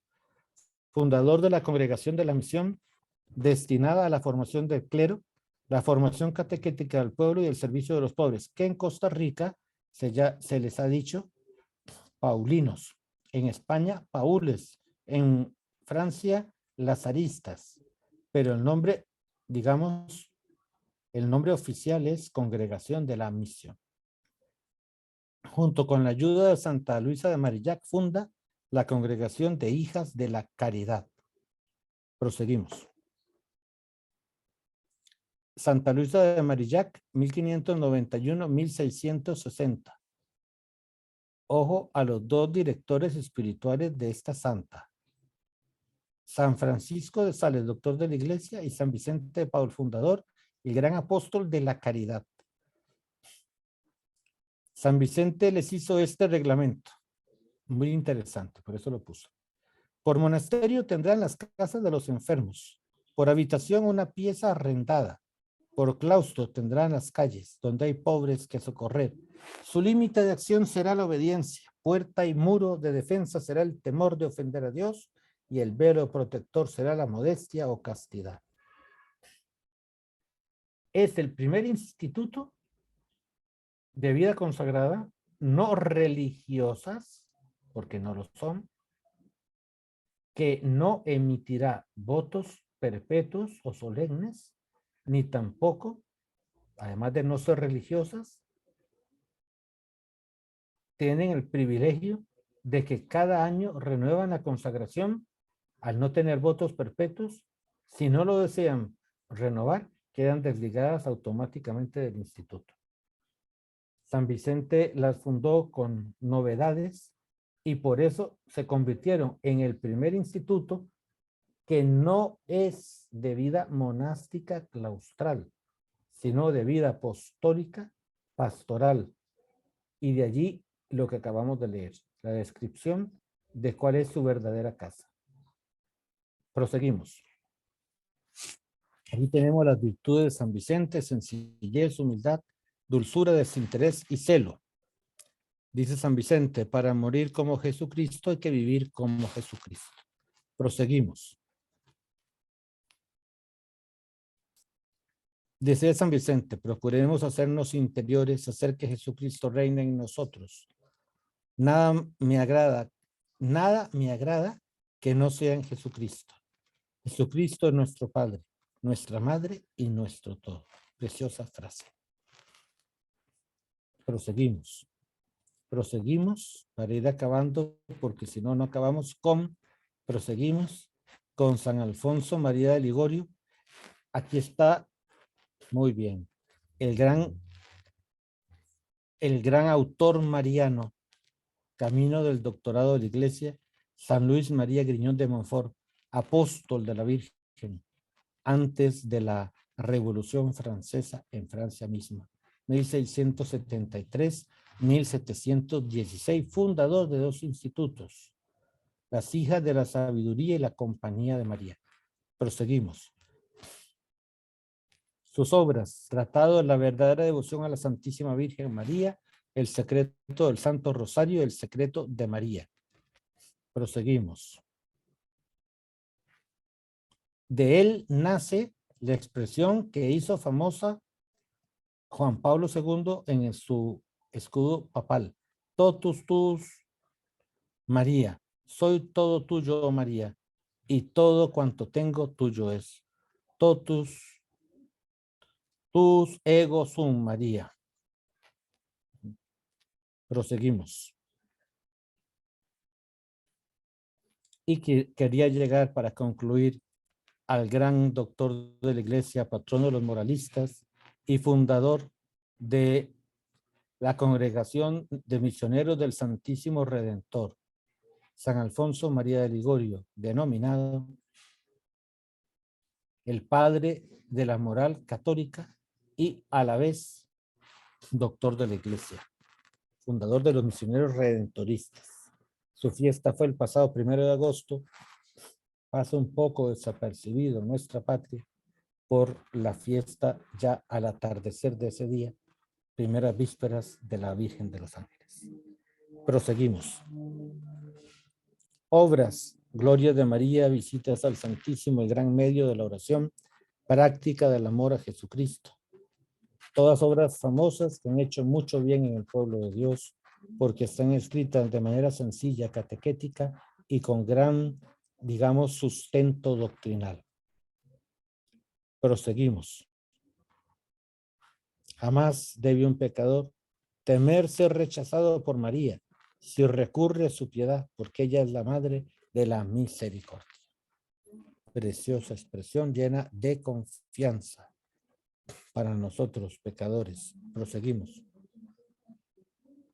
Ahí tenemos esas 3 frases de San Alfonso María, el gran devoto de la Virgen, junto al ya mencionado San Luis María Griñón de Montfort. Proseguimos. Muy bien. Bueno, queridas hermanas, hemos llegado al final. Nos quedan 5 minutos, era lo que quería, para preguntas. Disculpen que haya corrido al final, pero es que si no, no acabamos. Y también es justo que haya espacio para las preguntas. Así que las escuchamos a todas.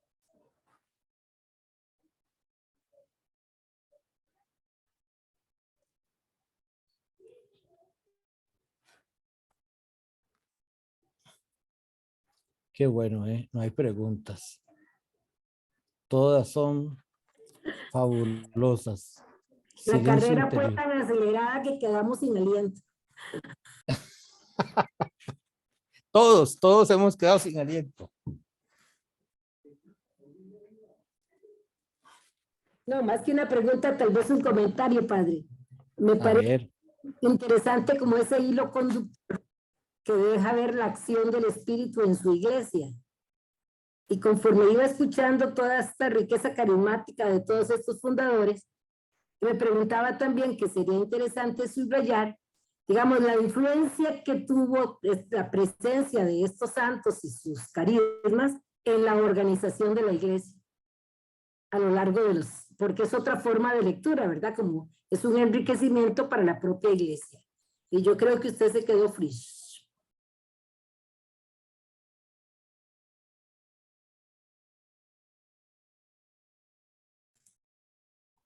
Se le cortó la... Va a decir que a tiempo se le cortó la conexión. Esa es la foto para el contemplativo del siglo XXI.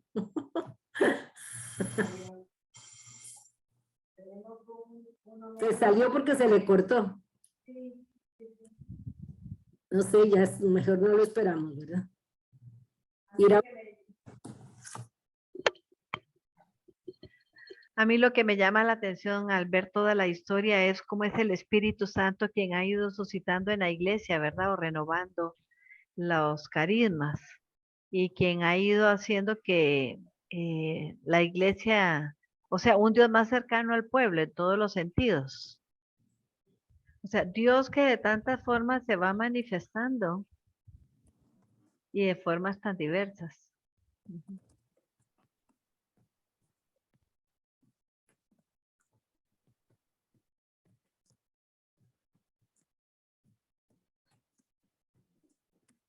Muchas gracias por la oportunidad. Creo que para mí ha sido muy bonito. No sé si el padre se va a conectar. Estaba preguntando, por eso no te contesté. Ah, ok. Solo le estaba preguntando si él se iba a volver a conectar porque se salió. Yo creo que se le cortó había puesto seguro la transmisión. Pero bueno, si no se conecta, nos agradecemos nosotras por la participación en esta etapa. Son una serie de cosas que hemos visto que es importante reconsiderar. Y luego recordarnos que el próximo miércoles tendremos el último encuentro con el padre de esta presentación de la espiritualidad. Y decirles a todas, para evitar confusiones, que ya pagamos todos los cursos. Ya la que quiera pagarme de nuevo, ya no les voy a devolver. Pero no se paga más con el pago del inicio de los 25,000, quedan contemplados todos los cursos, porque eso creó un poquito de confusión y entonces tuve que hacer devoluciones y tenía ocupado el SIMP, etcétera, etcétera, hice esperar a las personas para devolverles el dinero. Pero no tienen que pagar. Lo que quieran darnos es para apoyo de esta acción apostólica importante. El padre dice Sor Mayela, se me cortó, me excusas con las hermanas, por favor, y ya se está despidiendo de esta forma. Entonces, que María, Madre de Cristo y de la Iglesia, nos acompañe siempre. Amén.